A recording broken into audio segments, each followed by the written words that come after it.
Hi Waterstone, it's Miss Mandy here, and I have got a story for you. I was looking over the story today, and it's about Jesus and when he appeared to his disciples after the crucifixion, after the 3 days that he was in the grave and rose again.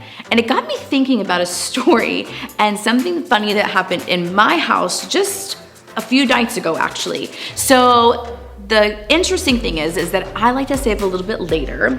My husband goes to sleep early, my daughter goes to sleep early, and my son, he likes to stay up a little bit later. So my daughter had gone to bed, my husband had gone to bed, and I was ready to go to sleep too. And I needed to make sure that my son was headed that direction, because if I don't, he likes to stay up late.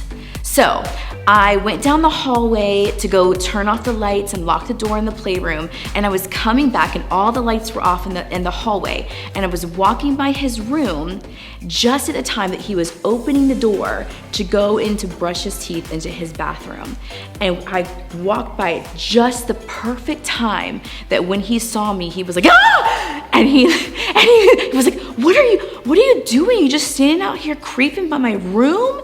And that gave me the biggest laugh because I wasn't creeping by his room. I was just turning off lights. But it got me thinking about what that must have been like for Jesus' disciples, for him to have just appeared out of nowhere. Because for Bentley, I just appeared out of nowhere right beside his door. So I'm going to tell you a story about Jesus and his disciples as they were eating dinner. So all the disciples had gathered for dinner in a house. And so imagine they're all eating their dinner. The doors are closed. The doors are locked. No one's coming or going. And now they're all talking about the fact that many people have now reported having seen Jesus. In fact, 2 of the disciples had said they had seen Jesus at this point.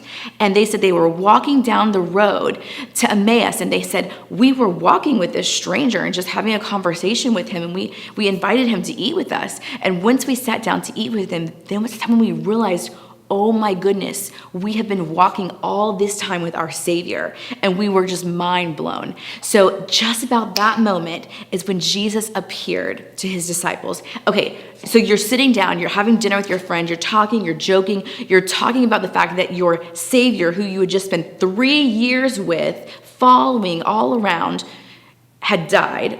And the conversation all sounds kind of bizarre, right? It sounds totally weird. We're talking about the fact that he had rose from the dead and was now walking around talking to people. Then he appears out of nowhere and he says to them, peace to you.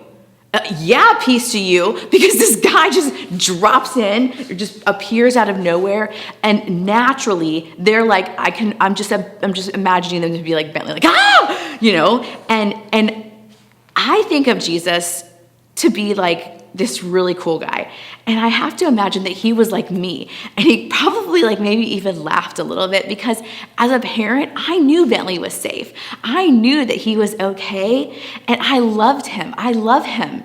And I was actually going to check on him. I had a message for him. Go brush your teeth, go to bed.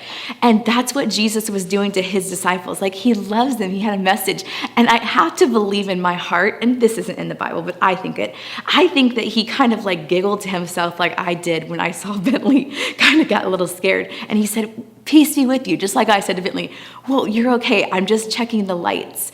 And he said, peace be with you. It's me. And they were they thought he was a ghost. And he's like, I'm not a ghost. Ghosts don't have skin and bones. And he said, look at my hands. Look at my side. It has a hole in it. It's me. And they were just mind blown. And they couldn't believe that their Savior was standing right there with them. And so they got to have that dinner with him. They saw those holes in his feet, and his hands. And they got to hear him explain the Bible. They got to hear him explain exactly what transpired. So all this time growing up, they heard about the scriptures and they understood a lot of it, but a lot of it didn't make sense. But now it did, because they saw that it had totally come to fruition in the life, death, resurrection of Jesus. And here he was before them. And so then Jesus spent exactly 40 days on earth from that point, and there were over 500 witnesses that got to see Jesus before he went back to be with the Father.